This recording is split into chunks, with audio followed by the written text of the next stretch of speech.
PSG 2, Arsenal 1. Oh, so sad. Adieu. Bon voyage, mother blubbers. Arsenal going home. Welcome back to FFB, amigos. And today, all non Arsenal fans are happy. Arsenal again fail to win another year without silverware. What does this mean to this team? Arsenal have been eliminated. I had to write this down at the semifinal stage of the UEFA Champions League for the first time since 2008, 2009. So it's been a long time for them to make it there, to be eliminated today, which I think they had probably the strongest team and should have done better. Tonight was their 201st match, the most of any side in Champions League history who has never lifted the trophy. Gotta love that. They failed to progress from their last four major cup semifinals in Europa League, League Cup, and Champions League, the longest run ever at this stage of competitions. So they're breaking records. Don't let them tell you that this team, this rebuild that they have, and this Arteta team have not broken some records. They've broken some records. My friend and prior idol, now that he's not at Chelsea, he's not that much idol, but when you said, I remember those of you know in the comments is like they're really good at losing or something like that. I'm sorry, I have to beat up on them a little bit. I do feel I do feel sad. Like I enjoy making fun of them, mocking them. I'm a Chelsea fan, it's my obligation. But at one point I start feeling like a little sad when it starts getting too bad. It's a little bit tragic. Let's get into this match again. It ends in heartbreak for Arsenal and PSG. I think they're contenders. They really are. They think they've proven to be since they didn't start the Champions League very well in the this new format in the league part. But now they've grown as the season has gone through, and they've really done well. Arsenal wasn't comfortable from the start. I think this conversation is going to come up over and over again. And they beat Madrid and they're like the best team in the world, and everybody's like they're geniuses and da da da, and then they poop on them. The truth is somewhere in the middle. But the reality is this project should have won a long time. And if you want to blame them, and not the coach and the players and the board and whoever you want to do, I want to hear from Arsenal fans. Where does the fault lie for the lack of silverware? Because you know this waiting and waiting on the project is not working out. This year, the Premier League was yours, and you had to win it. I don't know if next year, of course, Liverpool is a bit of a surprise, but not 100-point surprise. So you guys should have taken it this year. And now, I think City's back on the up and up, and who knows what other teams may step up their game, be it Newcastle, hopefully Chelsea. Um, I don't know if next year will be as easy as to win as it was this year, to be honest with you. Let's see. But they start uncomfortable without this presence of a nine. I think that's the conversation. They chose to bring Sterling on loan. They chose to bring Havertz. They brought Marino, who they had playing at a nine, without bringing a nine. And some will say, yeah, that's because they don't give Arteta the players that they want. But remember, he comes from this stupid school of Pep Guardiola alumni who used to believe in tiki taka and you can actually win without a nine. That's if you have.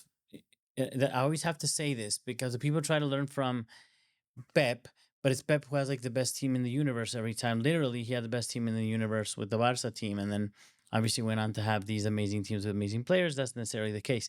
Arteta did change his style, and he became this really physical, good on set pieces, really physically strong team. But the mistake, I believe, is not having that goal scorer threat. It really isn't there. I think they would have been better served if they had Havertz available, but still, that's not the solution. What we see was needed, I believe. Again, Donnarumma. Donnarumma. Man, I wish I had that keeper over at Chelsea. I think most keepers would want this one. And now he's got that scar on his face like a badass. Reminds me of the helmet situation with Petr Cech. I wish I had a Donnarumma. But at the very beginning of the match, he does an amazing save from a header down to the floor. Yeah, it was towards the body, but he gets down there. And that was amazing. And then he does a jaw-dropping save on an Odegaard shot. One of the best saves you'll see, certainly this year in the Champions League, and it really is one of those for the highlight reel forever. And minute 16 again, Kvaratskhelia hits the post with a beautiful shot. So this is to say that even though, man, it felt really controlled for PSG all along, even when they weren't, you know, dominating the game. They don't need to dominate to win, similar to what we see with Inter yesterday. When you have a good team organized, you know how to defend. And man, both these teams, Inter and PSG, can murder you on the counter. And even missing goals a lot, because PSG and both of them are like that. But certainly PSG today, they're not as efficient with the ball when trying to play out. There was a couple of misses. First in the 27th minute, there's the goal from Fabian Ruiz. He just rifles that powerful shot. He could have been closed down a little bit better, which is a theme that we'll see on the other goal too. But look, it's unlucky. The ball diverts a little bit, goal in. And then a minute 29, Barcola could have killed the tie, to be honest. One-on-one chance. It was two against one defender. They make a poor choice, not as accelerated. They pass on to him. He slows it. He cuts it in.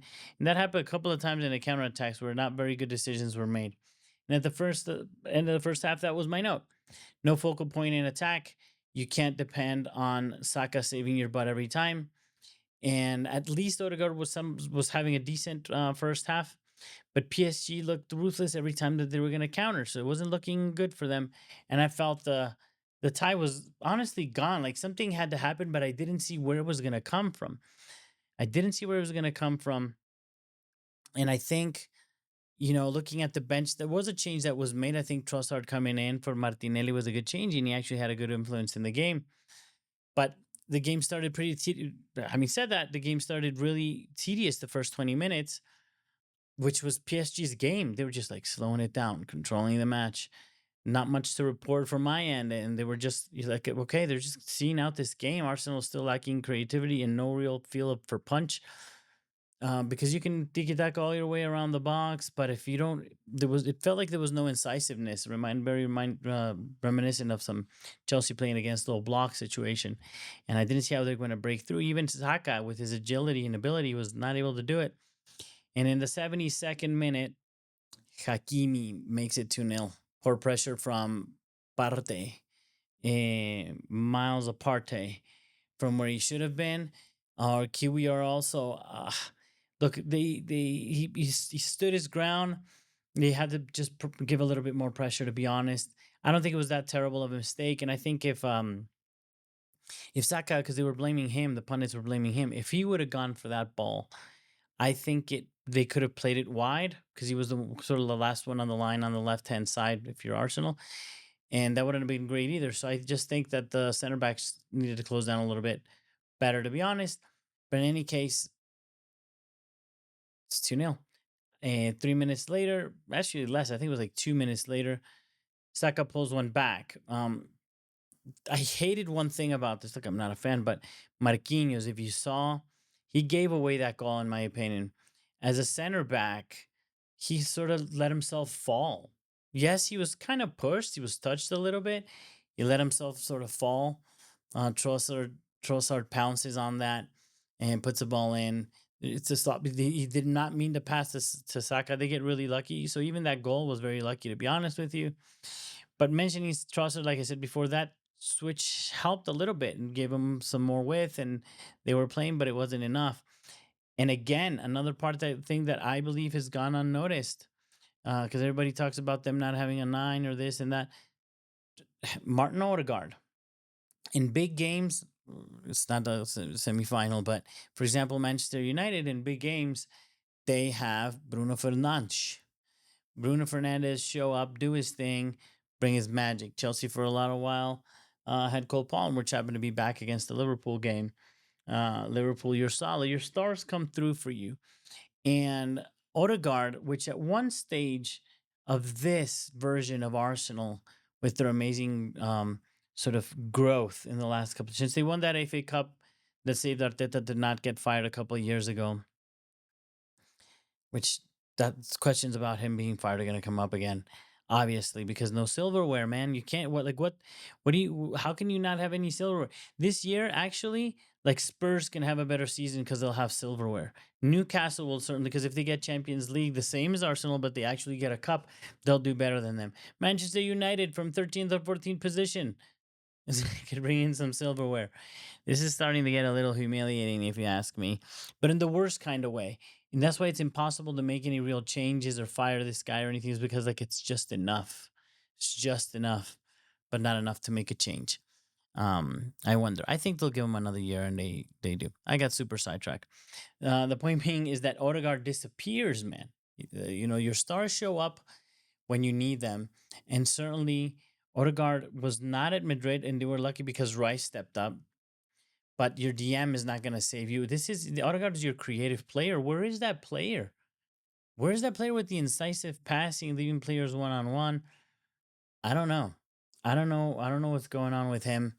Those of you that follow Arsenal a little bit closer, maybe tell me in the comments, what are your thoughts on what's going on? Because if he is not him, then Arsenal will not only have to, I guess that's where a Havertz would have played on when you're desperate for a goal, to have as a replacement for a 10, somebody to make a little bit of a mess, not to solve the nine striker thing. But you're going to end up needing another creative player. You've solved so much bringing in Saliba, bringing in good players. Um, I'm surprised. And I think that Arteta had to do some different changes for this game and earlier. I'd like to hear from Arsenal fans. What do you think? So I think it's not his fault that he's out, but I think you have enough in that team to do better, or certainly show a little bit more than what was shown today. Not much creativity to be honest. So PSG. Speaking about PSG, again, a younger team, a team. That's the thing that I love about these guys, because that's my philosophy in football. I hate those do or die, except with maybe Bielsa, which is one of those do or die guys that I love. I don't know why, I just love him. Um, but these do or die, stick to my philosophy, stick to my guns, type of coaches. The versatile ones are so fun. If you see Luis Enrique in this PSG, it's a different team that started the season, that ended the season. It's sometimes a different team in the first 10 minutes or in the second than the last 15 minutes of a half or the game.